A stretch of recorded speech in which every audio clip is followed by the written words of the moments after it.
Hello, you're listening to Count Richard von Coudenhove Kalergi. Today is Thursday, the 18th of September, and here's a couple of comments since my last video. Italy, an Italian think tank Ferre Futuro Foundation has released a report predicting that due to mass migration and differing birth rates, half of all Italians could be Muslim by the end of the 21st century. Published in an Italian newspaper Il Giornale, according to the report, Muslims now make 30% of all foreign nationals residing in Italy as of the start of 2019, and it is stated that in 2018 the number of Muslims grew by 127,000, while the number of Christians declined by 145,000 during the same period.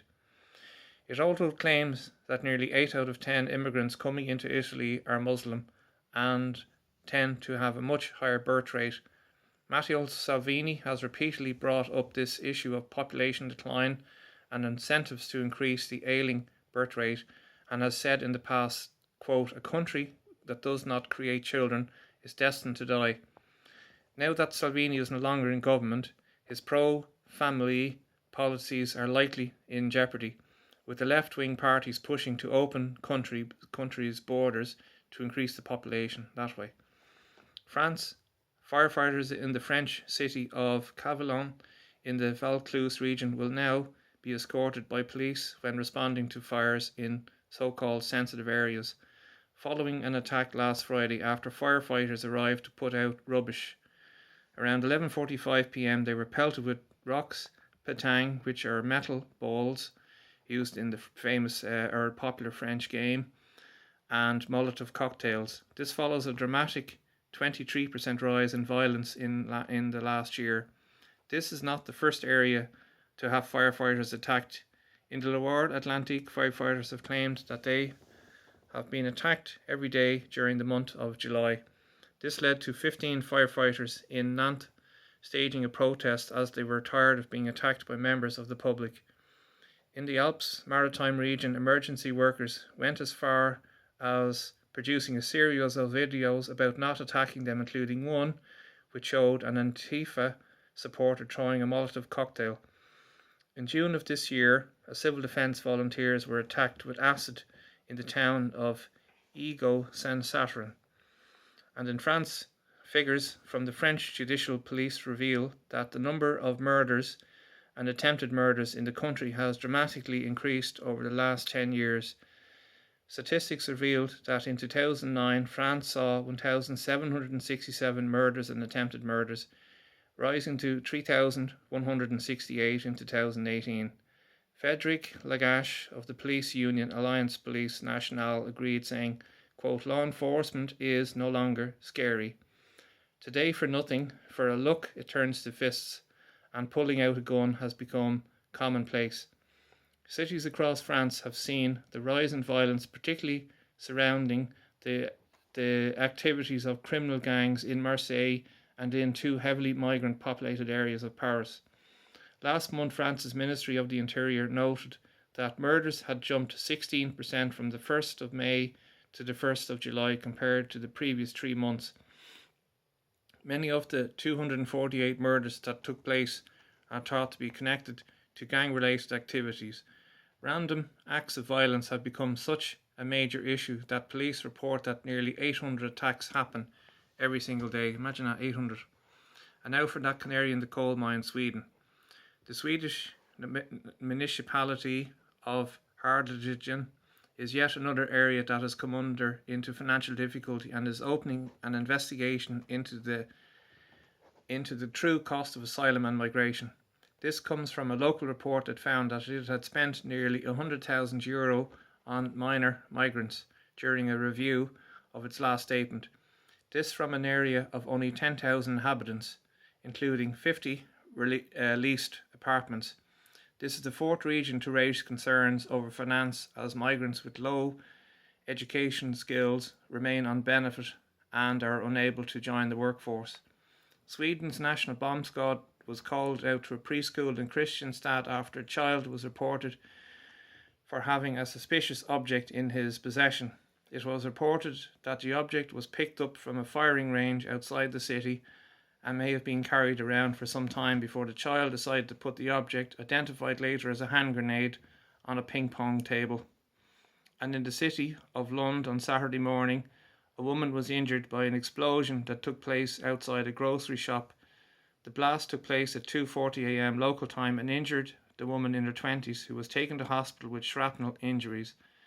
Police received 17 calls from people complaining of a loud bang which smashed the door and window of the shop and neighbouring houses.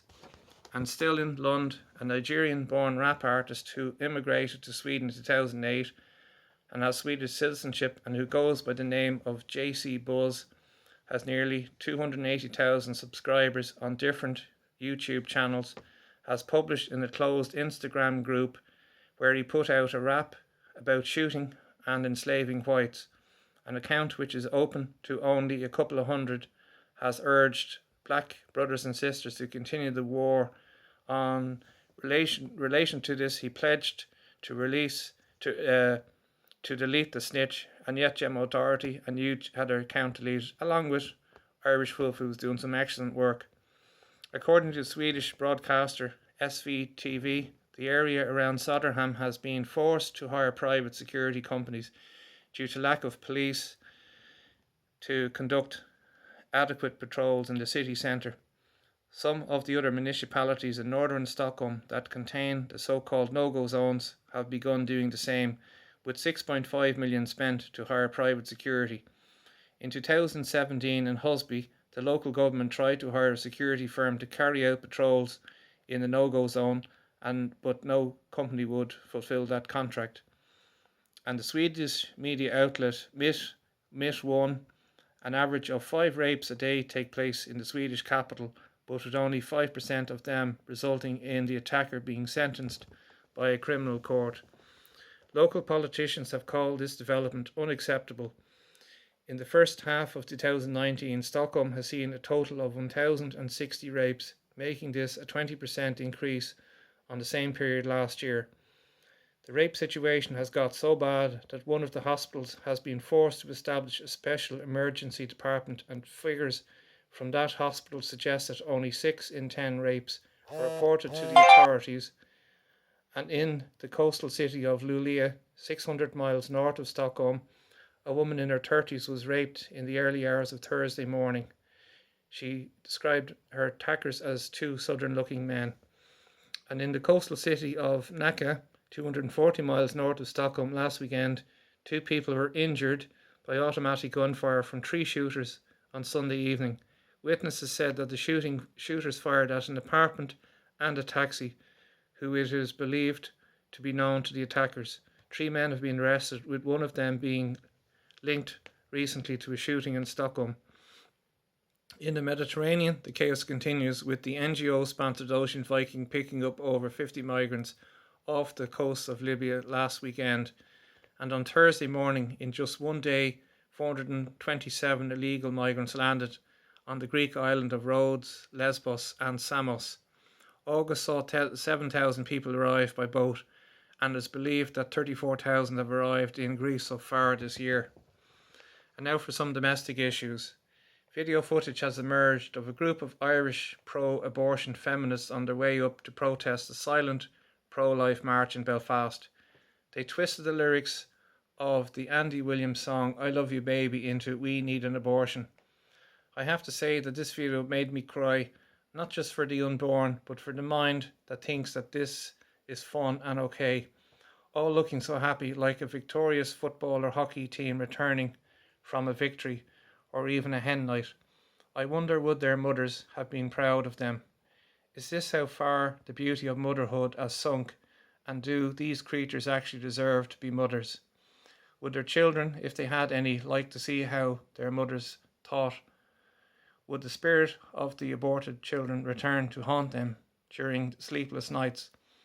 Does this rest easy with their very soul and conscience, or have they been so far brainwashed that they have ended up losing both? How long will it be before these delightful scenes are repeated on buses travelling to pro-euthanasia rallies at the thought of getting rid of their elderly relations? What catchy jingle will they be singing then? Always look on the bright side of life? Where there is a will, there is a grieving relative. We are certainly moving into the Aldous Huxley's Brave New World era.